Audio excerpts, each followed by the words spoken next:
नमो ज्ञानेश्वरा नमो ज्ञानेश्वरा, निवृत्ती उदारा सोपान देवा, मुक्ताबाई नमो त्रिभुवन पावनी, आद्यत्रय जननी देवांची जयांची केलिया स्मरण, होय सकळ विद्यांचे अधिकरण, तेचे बंधू श्रीचरण श्री गुरूंचे ते नमस्कारोनी आता.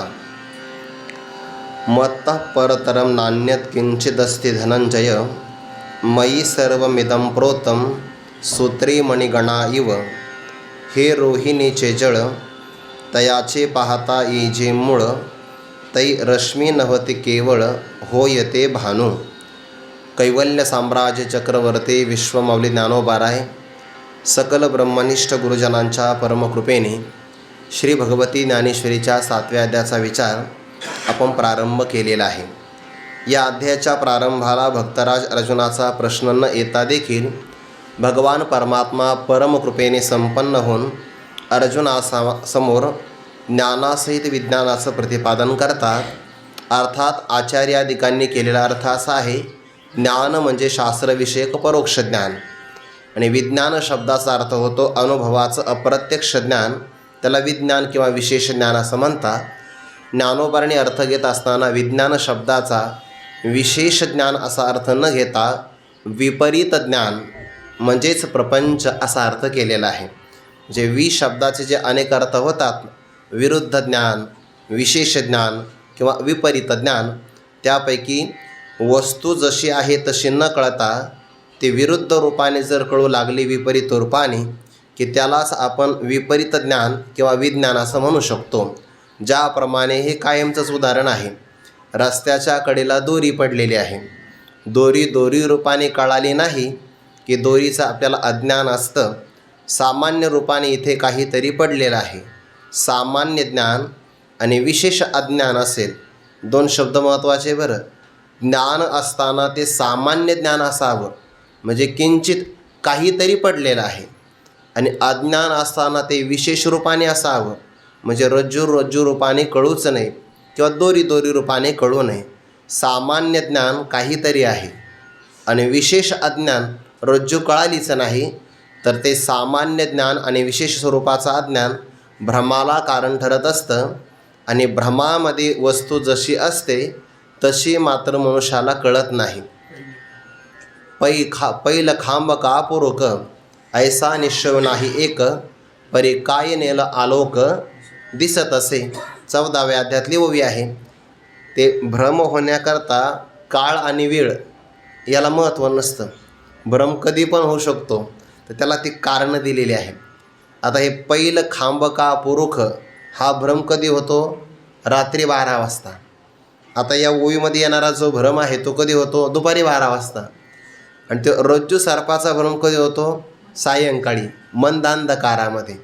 मग भ्रम कधी होऊ शकतो? भ्रम कधी येऊ शकतो, फक्त भ्रमाला एकच कारण आहे, माणूस भ्रमिष्ठ असावा. हे काय भ्रम कधी येऊ शकतो? मग आता रात्रीच्या काळामध्ये तो प्रवास करतो आहे. ज्या झाडाच्या सगळ्या प्रकारच्या मुख्य फांद्या तोडून टाकलेल्या आहे, फक्त खोड तेवढं राहिलेलं आहे, त्याला खांब असं म्हणतात किंवा स्थानू म्हणतात त्याला. आणि मग ते दिसतं अशा आकाराचं. कधी आपल्याला आकाशामध्ये सुद्धा काही किल्ले दिसतात, त्याला गंधर्व नगर असं म्हणतात ढगा आल्यानंतर. कधी कापसाचा आपल्याला फार मोठा आकार दिसतो, ते आकार दिसू शकतात. तसं रात्रीच्या काळामध्ये प्रवास करत असताना पलीकडे झाड तोडलेलं आहे. पैल खांब का पुरुख, पलीकडे खांब आहे म्हणजे त्या स्थानू म्हणतात संस्कृतमध्ये. तो स्थानू आहे का एखादा चोर आहे कळत नाही बघा. ज्या रात्री जो भ्रम होतो तो स्थानू आणि पुरुषाचा. भर दुपारी भ्रम होतो तो आता येणारच आहे. मंद अंधकारामध्ये जो होतो तो दोरीवर आपल्याला सर्पाचा भ्रम दोरी रूपाने जेव्हा कळत नाही तेव्हा ते अज्ञानामुळे विपरीत रूपाला कळते. म्हणून ज्ञानोबाराय ज्ञान शब्दाचा परब्रह्मतत्वाचा अर्थ घेतात.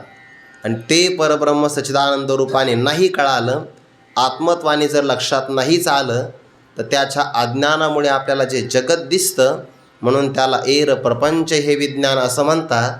पण बऱ्याचदा असं घडतं, दोरीवर सर्प भासला त्यात अन्यथा काहीच नाही. भासू शकतो, पण सर्प खरं मानणं याच्यात अडचण फार मोठी आहे. खोटा असेल तर अडचण नाही, खोटा कळाला, पण जर खोटा पदार्थ खऱ्या रूपाने कळाला तर तो मात्र दुःखाला कारण. सत्यत्व बुद्धी ते अज्ञान. आपण कधीतरी उदाहरण पाहिलं होतं. आपण हे पण मान्य करू शकतो की दोरीवर सर्प भ्रम झाला, मान्य आहे. दोरीवर झाला तर मान्य आहे, दोरीवर सर्पभ्रम होऊ शकतो, पण सर्पावर दोरीचा भ्रम होऊ नये, ती फार मोठी अडचण आहे. कधी कधी होऊ शकतं. आपण ते सूरदास महाराजांच्या चरित्रामध्ये किंवा गोस्वामी तुलसीदास महाराजांच्या चरित्रामध्ये जवळपास त्यांचं चरित्र समान रूपाने सांगितलं जातं की आपली धर्मपत्नी आपल्याला न विचारता माहेरी निघून गेली, तर त्यांनी रात्रीचाच प्रवास केला. सूरदास महाराजांचं हे उदाहरण आलं आहे आपल्या संस्थेच्या गाथेमध्ये. त्यांनी धर्मपत्नीने विचारलं, स्वामी इतक्या अपरात्री तुम्ही प्रवासच कसा केला? तर ते म्हणाले, काय प्रवासाला अडचण आहे?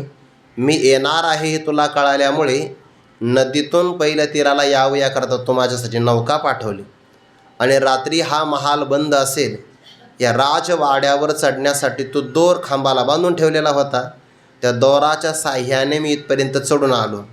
ते म्हणाले, मी आणि तुमच्यासाठी नौकान दोर पाठवली, बघू द्या बरं म्हणे मला.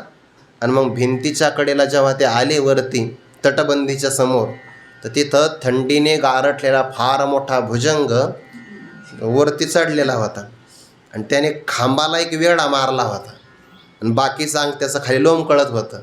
तर त्या सर्पाला धरून ते वरती आले. म्हणजे हे व्यवहारात काय होतं?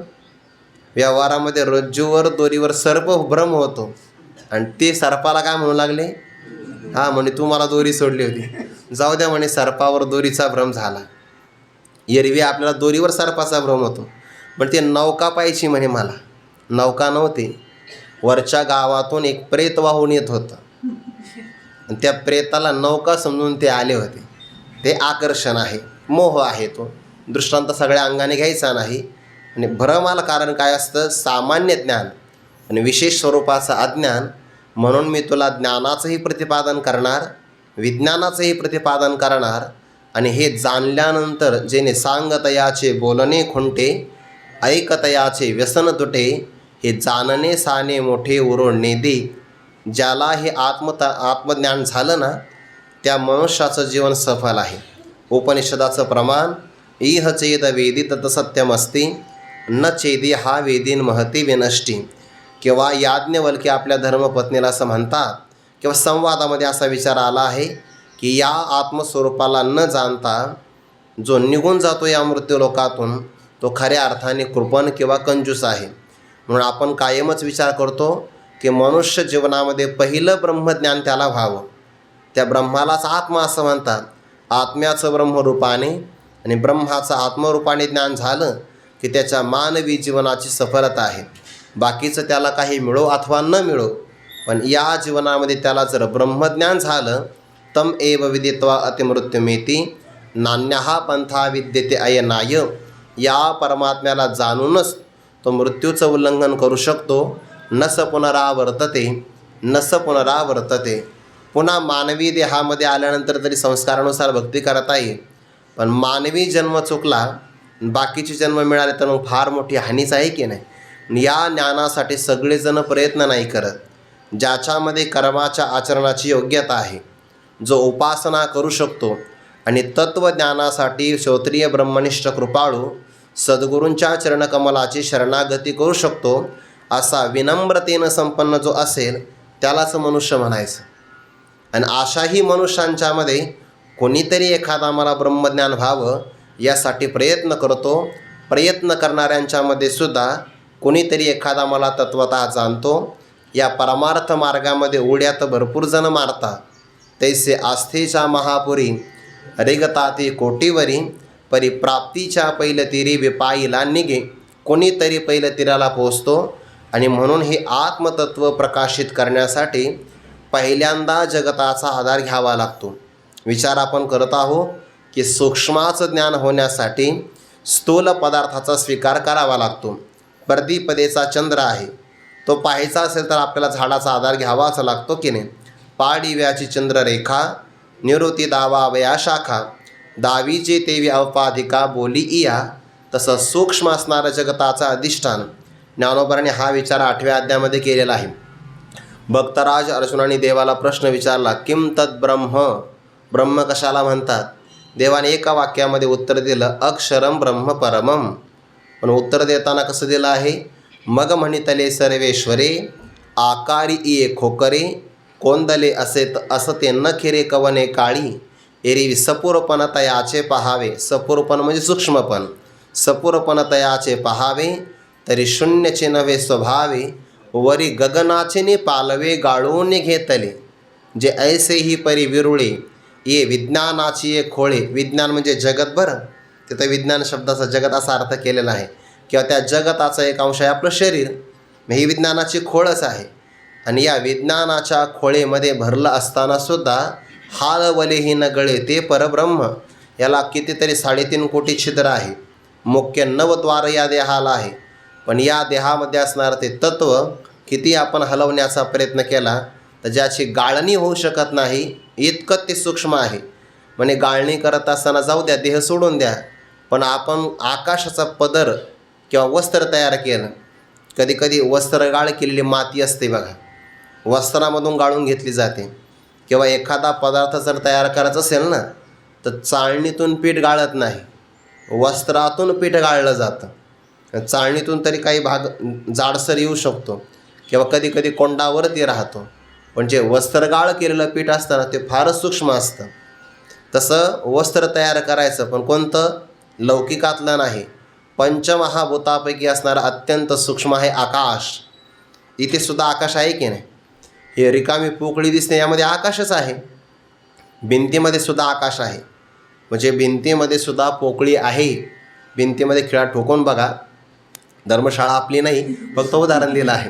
पण भिंतीमध्ये जर आपण खिळा ठोकला तर ज्या अर्थी खिळा आतमध्ये जातो, आतमध्ये जाण्यासाठी त्या खिळ्याला जागा लागेल की नाही?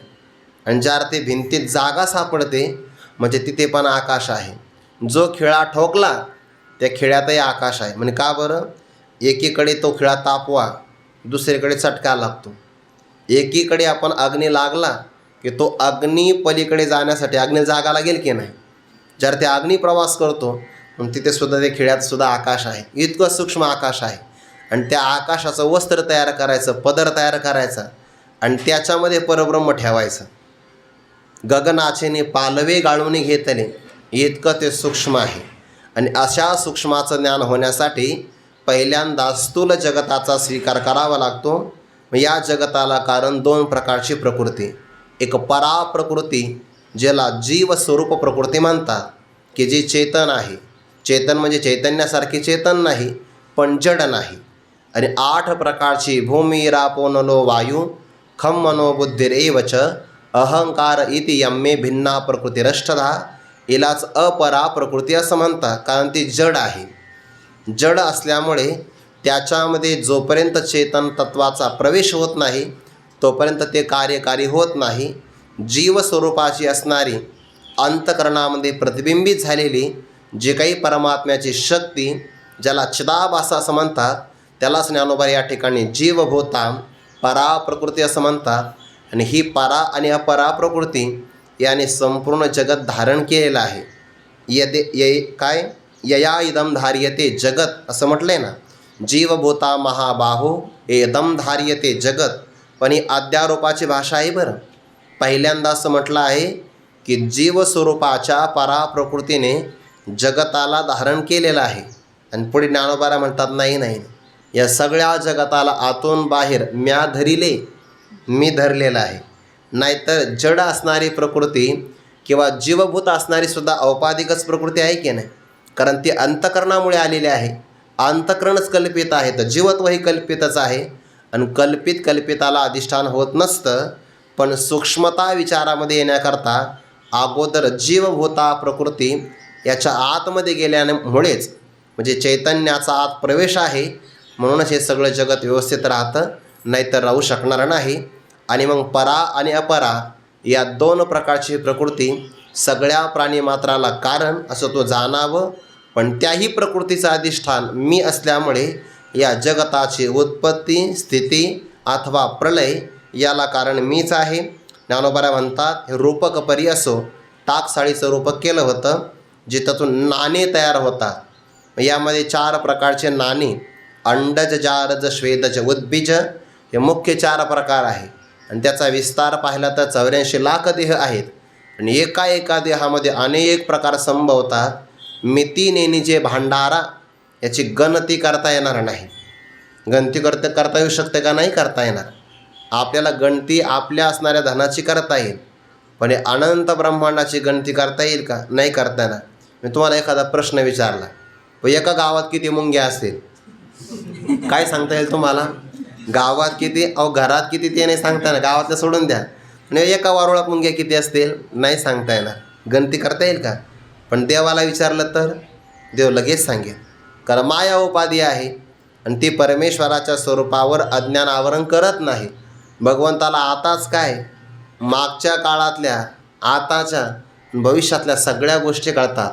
वेदाहम समतितानी वर्तमानानी चार्जुन भविष्यानी च भूतानी माम तु वेदन कश्चन, याचा अध्यामध्ये तो श्लोक येणार आहे. आणि एवढे सगळे प्राणीमात्रांचे आकार एखाद्या जीवाला त्याची कल्पना करता येणार नाही. आता आपल्याकडे मोजण्याची शक्ती आहे ना, तर आपण काय मोजू शकतो? जगाची लोकसंख्या मोजू शकतो किंवा भारताची लोकसंख्या मोजता येईल आपल्याला. पण समुद्राच्या खाली आहे काही सृष्टी, ज्याला जलचर सृष्टी म्हणतात, ते मोजता येईल का आपल्याला? हल्लीच्या काळामध्ये ना गोधन पण मोजता येतं बघा. म्हणजे गाई बैल पण मोजता येतात. बहुतेक त्या गायींच्या कानामध्ये काहीतरी असतं ना, याचा अर्थ त्याचीसुद्धा मोजणी होते. सरकार मोजणी करतात. त्यांना पण आधार कार्ड म्हणतात बहुतेक. आधार कार्ड असेल, कोणतं तरी असेल ते कार्ड, पण त्या गायीच्या कानामध्ये काहीतरी टाकलं असतं बघा, त्याच्यावर क्रमांक असतो.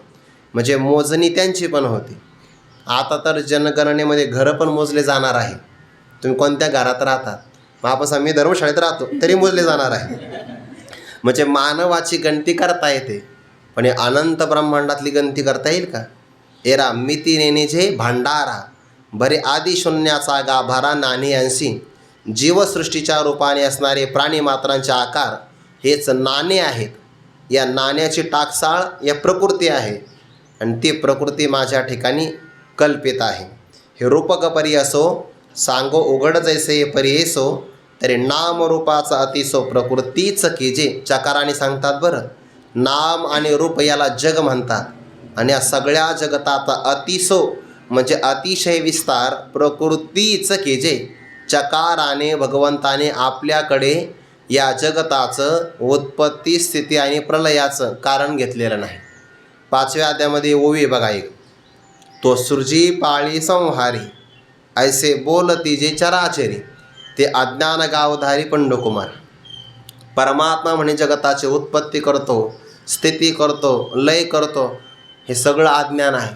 मग शास्त्रात प्रमाण आली आहे ना, ती प्रमाणं अध्यारोपाच्या भाषेमध्ये आलेली आहे. अध्यारोपाच्या भाषेमध्ये सांगावं लागतं असं. मग त्याचा अपवाद केला तर शुद्ध, असंग, निर्विकार, निरुपाधिक जे परब्रह्म तत्व आहे ते जगताचं कारणही नाही आणि ते कार्यसुद्धा नाही. जे कार्य ना कारण, ते सोप्या भाषेमध्ये सांगतात बघा. म्हणजे आता पूर्वसुरी सांगतात, ब्रह्म कशाला म्हणतात? ज्याचे कोणी आईबाप नाही, ज्याला कोणी मुलं नाही. जे कार्य ना कारण, जया दुजे ना एकपण, आपण याचे जाण आपणची, इतकं ते सूक्ष्म आहे. म्हणून जरी त्या परब्रह्माला माया उपाधी लागली, ईश्वर भाव जरी आला, तरी ते असंगच आहे आणि त्याच्या सत्तेनं प्रकृती सगळं निर्माण करते, ठेवते, प्रलयालाही प्राप्त होते. म्हणून नामरूपाचं अतिसो प्रकृतीच कीजे, आणि प्रकृती तव माझ्या ठाई. माझ्या सच्चिदानंद किंवा सत्य अधिष्ठानाच्या ठिकाणी प्रकृती बिंबे आभासित होते, येथ आन नाही. या बोलण्यामध्ये अन्यथा नाही. आणि मग जो पदार्थ आभासी कल्पित असतो, खोटा असतो, त्या खोट्या पदार्थाला भासण्यासाठी अधिष्ठान सत्य असावं लागतं. नियमच आहे. खोट्या पदार्थ हा सत्य अधिष्ठानावरच भासू शकतो. रजत म्हणजे चांदी, चांदी जर भासायची असेल तर शिंपलं खरं असावं लागतं व्यवहारातलं. सर्प भासायचं असेल तर दोरी खरी असावी लागते. किंवा पुरुष भासायचं असेल तर ते खोड खरं असावं लागतं, खोड झाडाचं. तसं या जगताचा आभास व्हायचा असेल तर ती प्रकृती आणि जगत कार्य यांना अधिष्ठान रूपाने सत्य मी आहे. म्हणून बिंबे येथा आन नाही, म्हणून आदी मध्यावसान पाही जगाशी मी. आणि मग सत्य जे अधिष्ठान असतं त्याचीच व्याप्ती कल्पित पदार्थामध्ये असते. अजगताचं आदी म्हणजे उत्पत्ती, मध्य म्हणजे स्थिती आणि अवसान म्हणजे शेवट किंवा प्रलय, त्याचं कारणच मी आहे असा सगळा विचार भगवंताने आतापर्यंत सांगितला. मग या 4, 5 आणि 6 श्लोकामध्ये प्रकृती कारणवादाचा विचार जरी पहिल्यांदा प्रतिपादन केला असेल तरी पण प्रकृती कारणवाद वेदांतशास्त्रामध्ये सांगायचा नाही. या जगताची कारणं सांगत असताना प्रामुख्याने 3 वाद समोर येतात. वाद म्हणजे भांडण नाही बरं, व्यवहारातला अर्थ नाही घ्यायचा. वाद म्हणजे भांडण. वद वदती, ज्याच्यामध्ये चर्चा केली जाते, तर त्या चर्चेचा बोलण्याचा जो काही भाग असतो ना त्याला वाद असं म्हणतात. म्हणून आपल्याकडे प्रामुख्याने दृष्टीसृष्टीवाद, सृष्टीदृष्टीवाद असे काही प्रकार सांगितले जगताच्या संबंधाने. पण 3 वाद, 3 प्रकारची चर्चा प्रसिद्ध आहे. पहिली आहे आरंभवादाची, दुसरी आहे परिणामवादाची आणि तिसरी आहे विवर्तवादाची. त्या विवर्तालाच अध्यासवाद असं म्हणतात, अध्यासालाच भासमान पदार्थ असं म्हणतात. पण हे जगताच्या कारणाचे 3 प्रकार आहे. पुढे आपल्याला चिंतन करायचं म्हणून प्रास्ताविक रूपाने मांडतो आहे. आरंभवाद हा नैयायिकांचा आहे. ते म्हणतात जगताचं कारण कोण असेल, तर जगताचं कारण आहे परमाणू. ते सूर्याचं किरण पडलं, एखाद्या घरामध्ये खिडकी असते, खिडकीतून सूर्याचं किरण आलं ना तर त्या किरणामध्ये आपल्याला कसे काही धुलीकण उडताना दिसतात. तर ते उडताना जे दिसतात ना त्यातला एक कण घ्यायचा अत्यंत लहान आणि त्याचे 6 भाग करायचे, मनातल्या मनात करायचे. चाकूसुद्धा मोठा होईल त्यासाठी करता येणार नाही. पण त्याचा जो 6वा भाग आहे ना त्याला परमाणू असं म्हणतात. आणि 2 परमाणू एकत्र आले की मग त्याचं द्व्यणुक असं काही 63 रेणू वगैरे करून त्याचा मोठा भाग तयार होतो. तर त्यांचं म्हणणं असं आहे की या जगताचं कारण परमाणू आहे आणि परमाणू कारणवाद मानणं यालाच आरंभवाद असं म्हणतात. पण तो खंडित आहे, कारण परमाणू जड आहे आणि जड परमाणू स्वतःच्या इच्छेने तर काही एकत्र येऊ शकत नाही. मग ते येते कोणाच्या इच्छेने. जड परमाणुवादाला आरंभवाद म्हणतात. जगताच्या संबंधाने काही प्रश्न अनुत्तरित राहतात म्हणून परमाणुवाद स्वीकार करता येत नाही. नाहीतर मग जडच कारण होईल, जड कारणवाद येईल. दुसरं कारण आहे सांख्यांनी मानलेलं प्रकृती कारणवाद, तर त्यांचा परिणामवाद आहे. त्यांचं काही म्हणणं असं आहे की परमात्माच जगताच्या रूपाने प्रगट झाला आहे. तर जसं दुधापासून दही तयार होतं म्हणजे विकार होतो, तसाच परमात्मा जगताच्या रूपाने विकाराला प्राप्त झाला. ते विकाराला प्राप्त झाला असं म्हटलं तर निर्विकारत्व खंडित होईल, पण परिणामवादसुद्धा खंडित आहे. पण त्याच्याकरता सगळ्यात महत्त्वाचा वाद कोणता असेल वेदांताचा, तर त्याला विवर्तवाद असं म्हणतात. त्या परिणामवादाची व्याख्या आहे पूर्वरूपम परित्यज्य अवस्थांतरा आपत्ती, त्याला परिणाम असं म्हणतात. पूर्वरूपाचा परित्याग करायचा आणि वेगळ्या रूपाची अवस्था प्राप्त होणं याला परिणामवाद असं म्हणतात. म्हणजे दूध असतं, दूध आपल्या स्वरूपाचा परित्याग करतं, ते गोड उपादानाच्या स्वभाव समान आणि अन्यथा रूप, तर याला काय म्हणतात परिणाम होतात. विचारसागरामध्ये व्याख्या आली आहे. उपादान कारण म्हणजे मुख्य कारण, ज्याचा कार्यात प्रवेश असतो, ज्याच्या वाचव कार्य राहत नाही त्याला उपादान कारण असं म्हणतात. तर उपादानाच्या समान स्वभावान उपादान कल्पित आहे, तेही कल्पितच आहे कार्य, पण अन्यथा रूप आहे. जगत नावाचं माया उपादान कारण हे दृश्य नाही, अव्यक्त आहे, आणि जगत व्यक्त आहे म्हणजे अन्यथा रूप झालं की नाही, तर त्याला ते परिणाम असं म्हणतात. किंवा पूर्वरूपाचा परित्याग करणं आणि अवस्थांतरापत्ती यालाच परिणाम असं म्हणतात. दूध असतं ते आपल्या रूपाचा परित्याग करतं, म्हणजे अगोदर पाहे दूध पवित्र आणि गोड असतं, पण त्याचा परिणाम दह्याच्या रूपाने झाला की ते आंबट होतं, विकार झाला की नाही. तसं परमात्मा म्हणे जगत रूपाला प्राप्त झाला. जैसे विरजन याचने संगे दूधचे आटेचो लागे, तैसे प्रकृती. आता इथं प्रकृती अंगारिगे सृष्टीपणाची आहे, तर प्रकृतीमध्ये परिणाम होऊ शकतो, पण परमात्म्यामध्ये परिणाम जर मानला परिणामवाद सांख्यानुसार, तर परमात्म्याचं निर्विकारत्व राहणार नाही. म्हणून वेदांत शास्त्रामध्ये विवर्तवाद मानला आहे.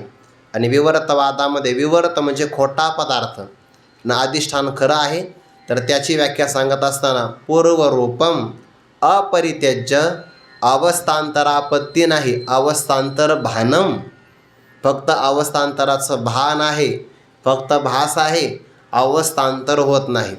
आणि पूर्व म्हणजे जे आपलं मूळ स्वरूप आहे सच्चिदानंद स्वरूप, त्या स्वरूपाचा परित्याग न करता देखील अवस्थांतराचं फक्त भान होणं यालाच विवर्तवाद असं म्हणतात. विवर्तवादामध्ये अधिष्ठान अबाधित राहतं आणि अवस्थांतर होऊ शकतं. उदाहरण सगळ्यात महत्त्वाचं त्याला दिलं आहे सोन्याचं आणि सुवर्ण अलंकाराचं, ते पुढे येणार आहे. आता या 3 श्लोकामध्ये प्रकृती कारणवाद जरी दिसला प्रारंभाला, तरी मूळ कारण तो नाही. अहम चेतन कारणवाद म्हणतात त्याला, किंवा ब्रह्म कारणवाद, किंवा ईश्वराच्या संबंधाने अभिन्न निमित्तोपादान कारण असं घेतलं जातं. तर भगवान तेच सांगतात पुढच्या श्लोकामध्ये, मत्तः परतरम न अन्यत किंचित अस्ति धनंजय मयि सर्वम इदम प्रोतम सूत्रे मणिगणाः इव. त्या विसर्गाचा लोप होतो बरं पुढे स्वर आल्यामुळे, फक्त आपण पदच्छेदामध्ये केलं, कारण मणिगणाः बहुवचन आहे. आणि सूत्रे म्हणजे सूत्रामध्ये जसे मणी ओवलेले असावे, तसं माझ्यामध्ये सगळं इदम पदाला विषय होणारं सगळं जगत ओवलेलं आहे किंवा गोवलेलं आहे. मी त्यांच्यामध्ये अनुस्यूत आहे, अनुगत आहे, ते माझ्याने बांधलं गेलेलं आहे. म्हणून भगवंताची व्याप्ती जगताच्या आतही आहे आणि जगताच्या बाहेर पण आहे. म्हणजे आत आणि बाहेर हा विभाग का केला? शरीरामुळे केला, नाहीतर परमात्मा सगळीकडे आहे. आत आणि बाहेर फक्त शरीरामुळे म्हणावं लागतं. जसं की भिंत असते ना, भिंतीच्या आत आणि भिंतीच्या बाहेर, भिंत पाडली तर आत बाहेर नाही राहत, मग सगळं एक होऊन जातं. तसं शरीर मानल्यामुळे आत बाहेर व्यवहार करावा लागतो. उपाधी आहे म्हणून आत बाहेर म्हणायचं, नाहीतर सगळीकडे चैतन्य आहे. पंचमहाभूतापैकी असणारा आकाशसुद्धा जर एवढं व्यापक आहे, तर चैतन्य किती व्यापक असेल. म्हणून मत्तः ईश्वर संबंधाने हा विचार आला. जगताच्या संबंधाने ब्रह्म अलिप्त आहे, पण ईश्वराच्या कारणवादाचा विचार जर केला तर कधीकधी ईश्वर शब्द ब्रह्मवाचक आहे, ब्रह्म शब्द ईश्वरवाचक आहे. आणि तत्वता ईश्वर आणि ब्रह्म एकच आहे. कारण का? ईश्वराला कधी आपल्या स्वरूपाचा मोह होत नाही ना, ते असंग निर्विकार ब्रह्मरूपाने ज्ञान आहेच. आणि ईश्वर आणि ब्रह्म एकच आहे. मत्तः म्हणजे माझ्या परमेश्वर स्वरूपापेक्षा परतरम, परतरम म्हणजे काय? श्रेष्ठ. आणि अन्यत म्हणजे दुसरं, न किंचित असते. माझ्या परमेश्वर स्वरूपापेक्षा दुसरं काही श्रेष्ठ या जगताचं कारणच नाही. किंचित न अस्ति धनंजय, हे धनंजया या संपूर्ण जगताचं कारण म्हणून आदी मध्यावसान पाही जगाशी, मी असं म्हटलं ना मागच्या ओळीमध्ये, या संपूर्ण जगताची उत्पत्ती, स्थिती आणि प्रलय हे सगळं माझ्यावरच होतं. जसं की दोरीवरच सर्प निर्माण होतो, दोरीवरच राहतो, आणि दोरीचं दोरी रूपाने ज्ञान झालं की कुठं जातो? दोरीमध्ये जातो. म्हणजे सर्पाच्या उत्पत्तीला, स्थितीला, प्रलयाला मुख्य कारण कोण आहे? दोरीच आहे. पण दोरीला सोडून सर्प जागा अजिबात सोडत नाही, कारण वेगळाच नाही ना. म्हणून जसं जगताचं सुद्धा उत्पत्ती, स्थिती आणि प्रलयाचं कारण मीच आहे, माझ्यापेक्षा वेगळं कोणतंही कारण नाही. मयी सप्तमी आहे. माझ्या स्वरूपाच्या ठिकाणी सर्वम इदम प्रोतम, संपूर्ण असणारं इदम पदाला विषय होणारं इदम शब्दाला संस्कृतमध्ये तो जगत कारणवाचक असतो, म्हणजे जगत सांगत असतो. ते पंचदशीमध्ये आलेलं आहे बघा. कशाला म्हणतात इदम पदाचा विषय करत असताना? तर एकादशेंद्रिय युक्त्या शास्त्रेणाप्यावगम्यते यावत किंचित भवेत एतम इदम शब्दोमितम जगत असं म्हटलं आहे. इदम शब्दोदितम जगत. 11 इंद्रियांच्या द्वारे शास्त्रानुसार आणि अनुमान प्रमाणाने जेवढं आपल्याला कळतं तेवढं सगळं इदम पदाला विषय होतं. स्वर्ग कसा कळतो आपल्याला? शास्त्रानुसार कळतो. अग्नी कसा कळतो? धुरावरून अनुमान प्रमाणाने कळतो. आता हे सगळे बाकीचे पदार्थ 11 इंद्रियाने कळतात. म्हणजे 11 इंद्रियांचे 11 विषय अनुमान प्रमाणाने कळणारं, शास्त्रानुसार जेवढं काही कळतं तेवढं सगळं जगत इदम पदामध्ये येतं. संस्कृतमध्ये इदम शब्द आला की त्याचा अर्थ होतो सगळं जगत.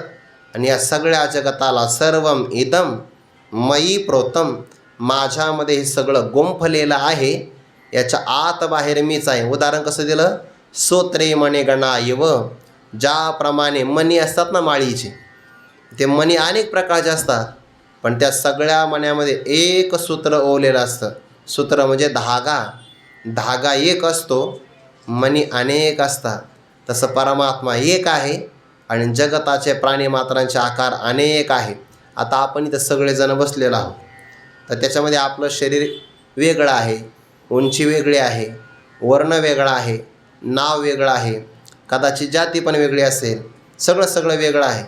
पण आपण जर आपल्या सर्वांना परिचय विचारला तर मी, असा मी जो आहे ना तो सगळ्यांचा एक आहे. हा मग आता मी ह ब प ते वेगळं, पण ते मी शब्दाने सर्वांचं मी एकच आहे ना. सर्वांच्या हृदय देशी मी अमुक आहे ऐसी, जे बुद्धिस्फुर्य हरनिशी ते वस्तू गामी. आणि हे आपल्याला नाव नंतर आलं ना, पाळण्यात नाव आलेलं आहे, ते आपण चिटकून घेतलेलं आहे आपल्याला फार मोठं. अगोदर नाव होतं का? नाही. जन्माच्या अगोदर नाव नाही आणि गेल्यानंतर अजिबात राहणार नाही. 2-3 वर्ष राहील स्मरण म्हणून, नंतर नाही राहणार. ते पण ठेवलं कोणी तर, नाहीतर नाहीच ना. म्हणजे नाव उपजली आ बाळकाशी, नाव नाही तयापाशी, त्याच्याजवळ नाव नाही, पण ठेविली नावेशी ओ देत होते. त्याला नाव ठेवलं की मग त्या नावाच्यानुसार ओ देतं, हाक प्रतिहाक देतं. म्हणजे हे नाव नंतर आलं आहे, पण मी कायमचा आहे बघा. आणि आपला मी बदलत नाही. शरीर बदलतं पण मी नाही बदलत. हे जे आपल्या अंतकरणातलं मी असं जे स्फुरण आहे ना, ते स्फुरण म्हणजे चैतन्याचं आहे. म्हणजे सारखं स्फुरतं आणि ते नाही बदलत. जसं की जो मी लहानपणी आजोबांच्या मांडीवर खेळत होतो, तो मी आता माझ्या नातवांना मांडीवर खेळत आहे. म्हणजे याचं लहानपण गेलं, तरुणपण गेलं, म्हातारपण आलं, पण मी नाही बदलला. जो मी तोच मी. आणि हे मी एक रूपाने आहे, तर ते चैतन्याचं आहे. आणि ते मी सर्वांच्या हृदयामध्ये व्याप्त आहे बघा. आपल्या सर्वांच्या हृदयामध्ये आहे ना मी. पण ते त्याच्यामध्ये पण 2 प्रकार आहे, एक खरा मी, खोटा मी. तर जो आपला देहाच्या संबंधाने असणारा मी तो खोटा आहे, तो वाच्य भाग आहे. आणि त्या मीचंही लक्ष ते मात्र खरं स्वरूप आहे. सर्वांच्या हृदयामध्ये ते व्याप्त आहे, सर्वांच्या. तरी तो मी कैसा, तो मी पुससी कैसा, सर्वभूती सदा सैसा, आप परायसा भाग नाही. अशा माझ्या चैतन्य स्वरूपामध्ये जसे की सगळे सूत्रामध्ये मणी ओवलेले असावे, तसं माझ्यामध्ये संपूर्ण जगत गुंफलेलं आहे. यावर ज्ञानोबा भाष्य करतात. याच्यातली बाकीच्या वय पाठ आहे की नाही, पण शेवटची ओवी जवळपास सर्वांचेच पाठ असते. सुवर्णाचे मणी केले. काही ओवी आपल्या ऐकूनच पाठ झालेले असतात, ते वारंवार येतात ना. त्यातली ही एक ओवी. आणखीन एक ओवी आपली सर्वांच्या पाठ झाली. सुगरणे आणि उदारे, रसज्ञ आणि रसाचा काळ चालू म्हणून म्हटलं रसज्ञ आणि जेवणारे. हे रोहिणीचे जळ बघा, तयाचे पाहता येईचे मूळ, तै रश्मी नव्हती केवळ होय ते भानू, तयाची परी किरटी इया प्रकृती झालीये सृष्टी, जै उपसंहरुणी की जे रठी, तै मीचे आहे ऐसे होय दिसे न दिसे, हे मजची माझी असे, मिया विश्वधरी जे जैसे, सूत्रे मणी. आणि पुढे दृष्टांत दिला. ते सूत्रे मणी शब्द आला की नाही, तर एवढा दृष्टांत आला होता फक्त ओळीमध्ये, सूत्रे मणी. ज्ञानोबांनी त्या 2 शब्दाचा पुढे विस्तार केला. कोणतं सूत्र आणि कोणते मणी? तर सुवर्णाचे मणी केले, ते सोनियाचे सुती ओविले, तैसे म्या जग धरिले सबाह्य अभ्यंतरी. भेद प्रतिपादनच करायचा नाही, फक्त सगळा अभेद सांगायचा आहे, सगळा अभेद. जसं आपल्या अंगावर कुठे जरी वेदना झाली तर त्या शरीराशी आपलं तादात्म्य असल्यामुळे आपलं एक शरीर म्हणजे एक ब्रह्मांडच आहे. रूपाने विचार केला, पिंडी ते ब्रह्मांडी. पण जसं शरीरावर कुठेही जरी घाव झाला तर त्याची वेदना आपल्याला होते की नाही, कारण एका शरीरामध्ये आपण सगळीकडे व्याप्त आहे बुद्धिरूपाने. तसं संपूर्ण जगत ईश्वराचं शरीर आहे, पण जगतामध्ये कुठेही काही झालं त्याची जाणीव वेदना ईश्वराला होते. जसं हे शरीर आपण एका जीवाने धरलेलं आहे, तसं संपूर्ण जगत ब्रह्मांड हे ईश्वराचं शरीर आणि त्याने ते धरलेलं आहे, धारण केलेलं आहे. बघा, उदाहरण दिलं आहे, कारण सांगायचं आहे, मुख्य कारण. आता आपण व्यवहारात उदाहरण पाहतो की नाही? व्यवहारात उदाहरण कोणतं पाहतो आपण?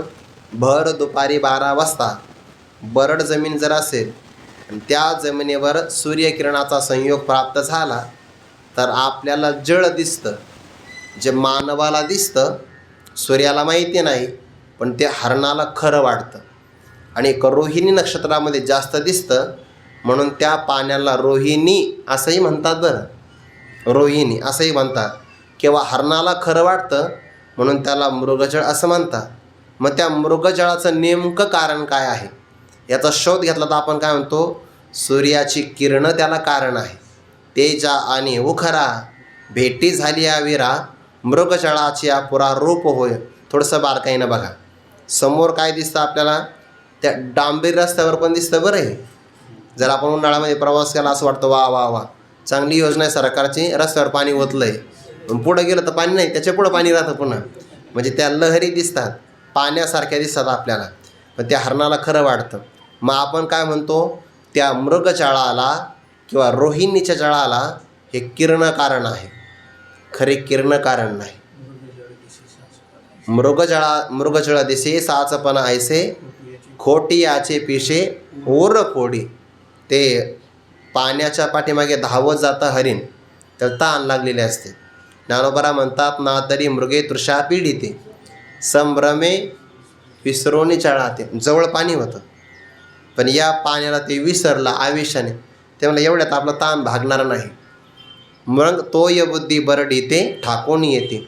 मृगजळाच्या पाठीमागे ते धावत राहतं, पण त्या फुटवणी पडे तव मृग वाढवी हाव, परी न म्हणे ते मावरोहिणीची.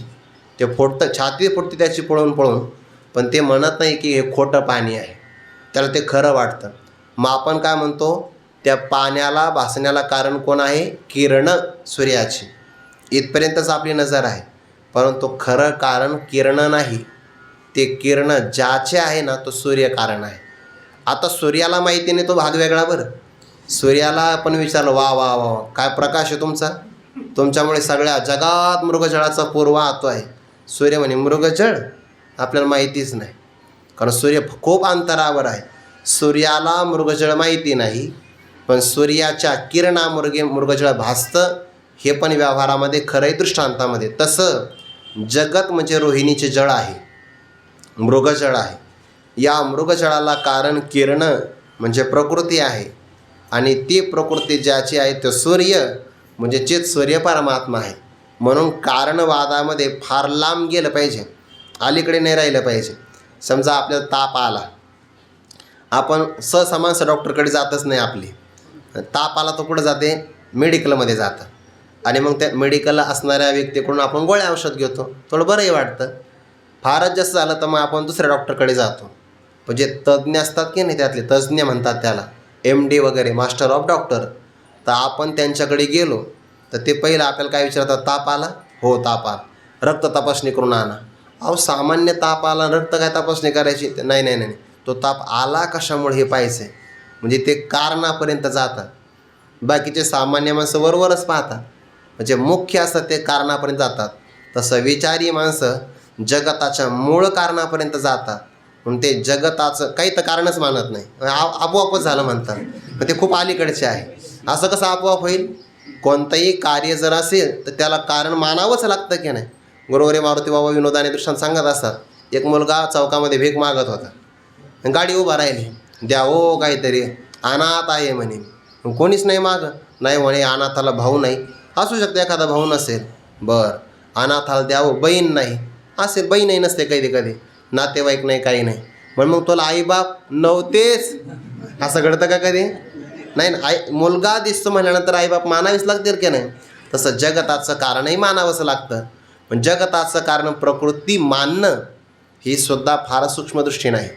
त्या प्रकृतीचं पण अधिष्ठान तिथपर्यंत जाणं याला मूळ कारण म्हणतात. आणि त्याला उदाहरण दिलं आहे, हे रोहिणीचे जळ तयाचे पाहता येई जे मूळ. मृगजळाचं पाणी आहे आणि त्याचं मूळ कारण काय आहे, मुळापर्यंत आपण शोध घेण्याचा प्रयत्न केला. तयाचे पाहता येई जे मूळ, त्याचं मूळ कारण, मूळ स्तोत्र काय आहे हा पाहण्याचा विचार केला तर ज्ञानोबा म्हणतात, तई म्हणजे तेव्हा रश्मी नवती केवळ. रश्मी म्हणजे किरण, इथपर्यंत नाही थांबायचं. ते रश्मी कुठून आले तेथपर्यंत जायचं.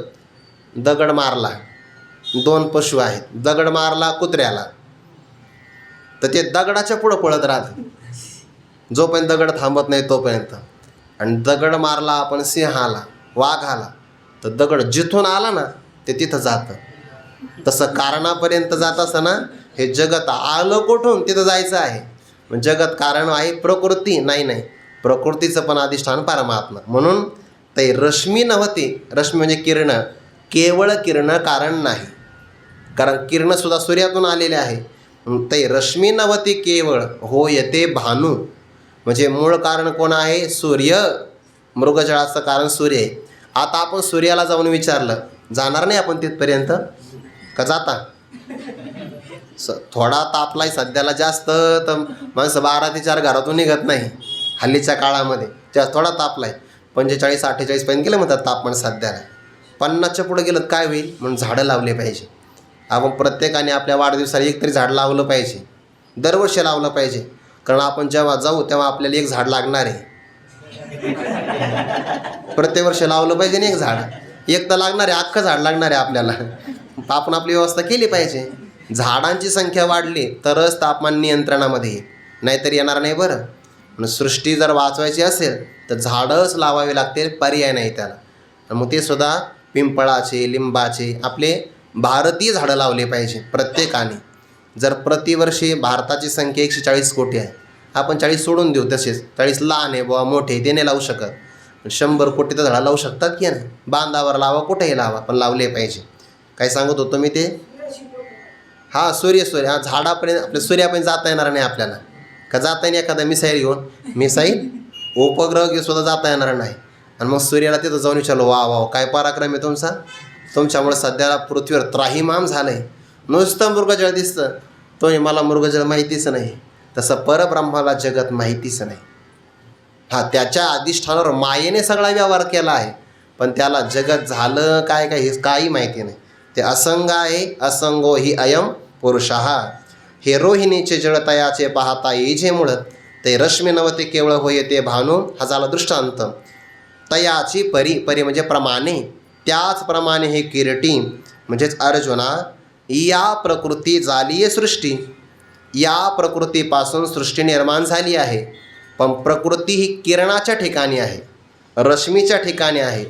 आणि जेव्हा त्या प्रकृतीचा सुद्धा आपण विचार करता करता उपसंहार करू, जै उपसंहरुनी तिलासुद्धा नाहीस करून जेव्हा आपण जाऊ मूळ कारणापर्यंत, केजेल ठी म्हणजे शेवट, उपसंहरोनी ठी केजेल, उपसंहार करून करून आपण शेवट केला तर शेवट मीचे आहे.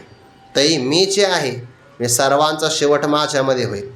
सृष्टीचा उत्पत्तीचा क्रम वेगळा आहे, लय चिंतनाचा क्रम वेगळा आहे. कसं होती म्हणे सृष्टी? ते सृष्टी सांगत असताना, यतो वा इमानी भूतानी जायन्ते येन जातानि जीवन्ति यत् प्रयन्ति विसंविशन्ति तद्विजिज्ञासस्व तद्ब्रह्मेति, किंवा तस्मात् वा एतस्मात् आत्मनः आकाशः संभूतः. असा विचार केला आहे की परब्रह्म निर्विकार आहे. त्याला माया उपाधी आली की ईश्वर भाव प्राप्त होतो. ईश्वर भावामध्ये एकोहम बहुश्याम प्रजायेय हा संकल्प होतो. आणि मग एकटा असणारा परमात्मा सगळ्या जगताला निर्माण करतो. तर ते निर्माणाची प्रक्रिया होत असताना मायोपाधिक ईश्वरापासून मायेमध्ये पहिल्यांदा आकाश निर्माण होतं. आकाशानंतर वायू, अग्नी, जल आणि पृथ्वी हे पंचमहाभूत आहे. यांचं होतं पंचीकरण, ब्रह्मांड तयार होतं. म्हणजे क्रमामध्ये पहिल्यांदा काय आहे? आकाश, वायू, तेज, जल, पृथ्वी, ब्रह्मांड तयार झालं. लय होत असताना ब्रह्मांडाचं लय पृथ्वीमध्ये, पृथ्वी तत्वामध्ये, पृथ्वीचा जलात, जल तेजामध्ये, तेज वायूमध्ये, वायू आकाशामध्ये, आकाश मायेमध्ये, आणि मायेचाही उपसंहार केला तर ती माया माझ्यामध्ये. म्हणून तयाचे परी किरटी, या प्रकृती जारी आहे सृष्टी, जे उपसंहरुनी किजेल ठी ते मीचे आहे. 9व्या अध्यायामध्ये विनाशी, हे चराचर आघवे, जे प्रकृती आत साठवे, ते शिनली जे ते विसवे, ते परमगती मी, माझ्या पलीकडे आता गती नाही. परमगती म्हणजे श्रेष्ठ गती. म्हणून जेव्हा प्रलय काळ होतो की नाही, तेव्हा सगळे असणारे प्राणी मात्र जीव ते आपल्या कारणामध्ये, अव्यक्तामध्ये लीन होऊन राहतात. आणि ते अव्यक्त म्हणजेच प्रकृती माया परमात्म्याच्या ठिकाणी राहते. जै उपसंहरणे की जे लठी ते मीचे आहे ऐसे अशाप्रमाणे होय. 2-3 शब्द आहे मराठीतले, पण अर्थ किती गोड आहे बघा. होय उत्पत्ती, स्थिती, दिसे आणि न दिशे प्रलय. 3च आहे की नाही क्रियापद. ऐसे होय म्हणजे जगत होय, दिसे जगत दिशे, न दिशे नाहीसे होय. अशा 3 शब्द वापरले. किती सोपे ज्ञानोबाची ज्ञानेश्वरी. संस्कृतमध्ये सांगायचं म्हणलं उत्पत्ती स्थिती आणि लय, पण ते ऐकावं लागतं बरं, नाही तर लय गोडे चला पुढं असं नाही. ऐसे होय दिसे न दिसे 3 आई क्रियापद आलेलं. ऐसे जगत होय, दिसे दिसतं, आणि काही काळाने न दिसे. त्या देहाचं तसंच आहे की नाही. होय दिसे आयुष्यापर्यंत दिसे, आयुष्य संपलं की फोटो तर दिसे, असं न दिसे. ऐसे होय दिसे न दिसे जगताच्या संबंधाने आहे. असं जगत उत्पन्न होतं, दिसतं, नाहीसं होतं. हे आपल्याला वाटतं की लय वेळ राहणार आहे. वास्तविकचा प्रचंड वेग आहे नष्ट होण्याचा, पण कळत नाही. भोवरा फिरवतात ना, वेगाने फिरतो. वेगाने फिरला की वाटतं लय स्थिर आहे. तसं जगत खूप वेगाने नष्ट होतं आहे. याचा वेग प्रचंड आहे, पण प्रचंड वेग स्थिरतेच्या भ्रमाला कारण होतो. प्रचंड वेग आहे जगताचा. समुद्रावर लाटा किती निर्माण होतात, राहतात आणि लयाला जातात, कळत नाही बघ. तसं आपलं सुद्धा आयुष्य वेगाने नष्ट होतं आहे, पण कळत नाही ना. पै भिंगोरणी दिये पडली ते गमे भूमिशी जैसे जडली, ऐसा वेगा अतिशय भुली हेतू होय. वेगाचा अतिशय स्थिर आहे या भ्रमाला कारण होतो. नाहीतर वेगाने संपत आहे सगळं. सत्ययुग गेलं, त्रेता गेलं, द्वापार गेलं, कली पण चाललं आहे आणि संपतच चाललं आहे आयुष्य. पण लक्षात आयुष्य जात आहे पहा. कोणच लक्ष आहे दुसऱ्याचं सांगू शकतो आपण, बघा तुम्ही सावध व्हा, आणि आपण कधी सावध व्हायचं. वेगाने संपत चाललं आहे बघा. प्रचंड वेग आहे. सकाळी जैसे वाहते पाणी जाये वेगे आणि काही मिळे मागे, येत असंतची अशी जे जगे मानेचे. असंत म्हणजे नाशिवंत. नाशिवंतच आहे, पण त्याला आपण अविनाशी मानतो आहे. वेगाने पाणी पुढं वाहून जात आहे, आणि माणूस काय म्हणतो मी इथल्याच कालच्याच पाण्यात स्नान केलं. अरे कालचं गेलं समुद्राला, ते थांबत नसतं. तसं वेगामध्ये आयुष्याने जग नष्ट होत आहे.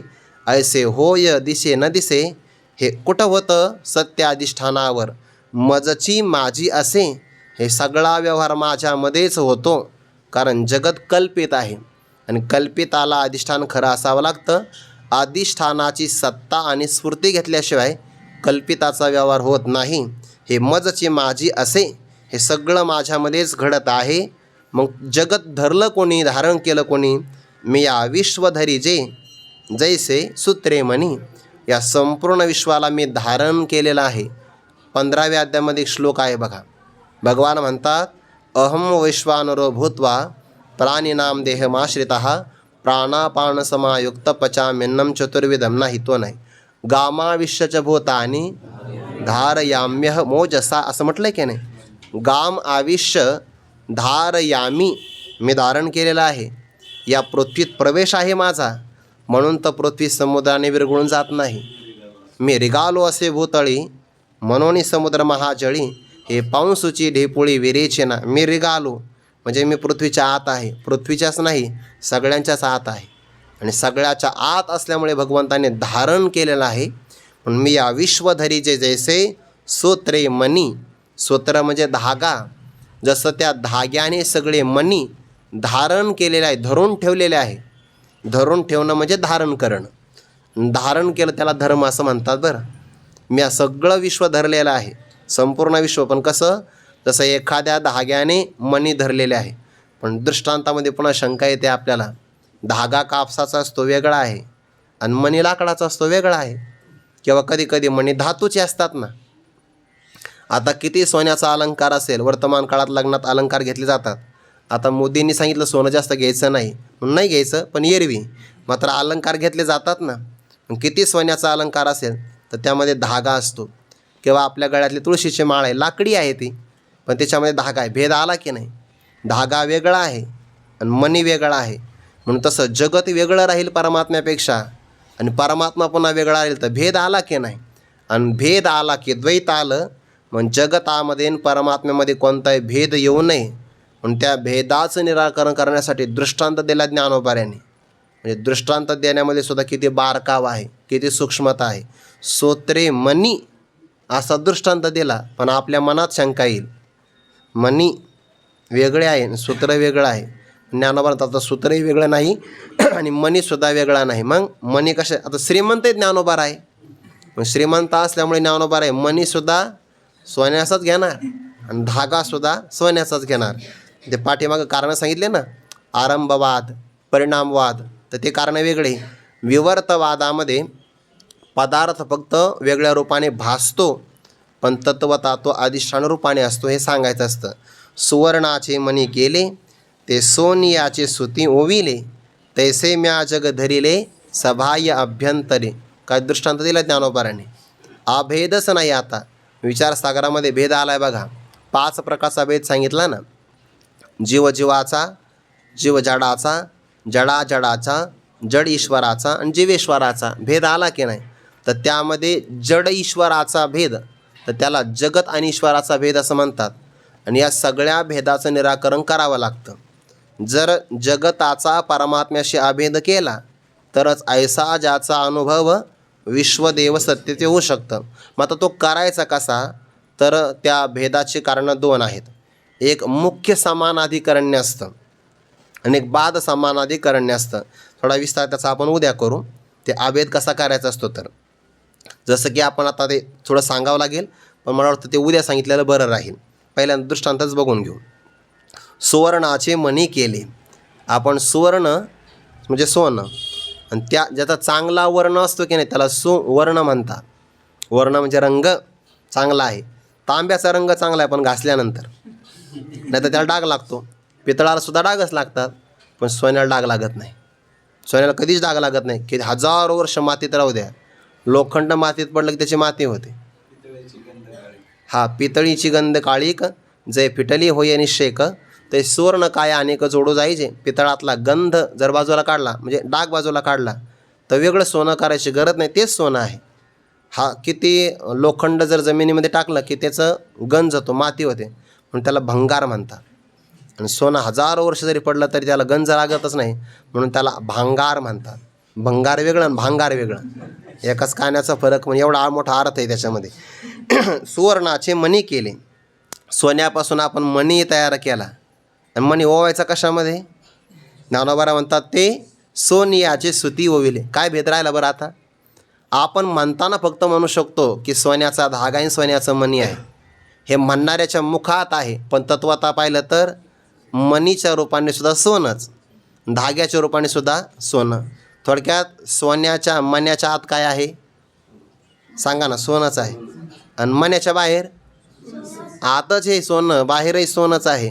तसं जगताच्या उपाधीचा विचार केला तर आत बाहेर सुद्धा परमात्माच आहे.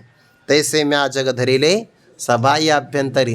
जगताच्या रूपाने तोच नटला, जगताला धारणही त्यानेच केलेलं आहे. फक्त वाणीत आहे मणी आणि धागा. तसं जगत आणि ईश्वर किंवा परब्रह्म हे वाणीत आहे. दृष्टांत एका अंगाने घ्यायचा असतो, सर्व अंगाने नाही घ्यायचा. कोणत्या अंगाने घ्यायचा, अभेद घ्यायचा. अभेद जसं की सोन्याचा धागा आणि सोन्याचं मणी यांच्यामध्ये फक्त उच्चार वाचारंभनच फक्त भेद आहे. तत्वता सगळं सोनं सोनं आहे. तशी ईश्वराची व्याप्ती सांगायची.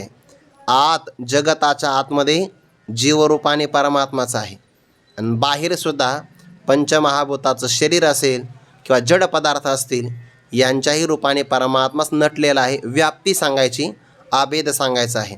आणि सत्य अधिष्ठानावर भासण्याला कल्पित पदार्थ अधिष्ठान ज्ञानानंतर अधिष्ठान रूपच असतो. सुवर्णाचे मणी केले ते सोनियाचे सुती ओविले, तैसे म्या जग धरिले सभाय अभ्यंतरी. आत बाहेर हे सगळं जगत मीच धारण केलेलं आहे. म्हणजे भगवंताची सर्व व्यापकता सांगायची आहे आणि जगताचं एकमेव अधिष्ठान कारणत्व प्रतिपादन करायचं, असा अर्थ घ्यायचा आहे.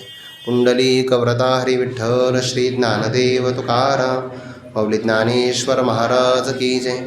जगद्गुरु तुकाराम महाराज की जय. सद्गुरु जोग महाराज की जय.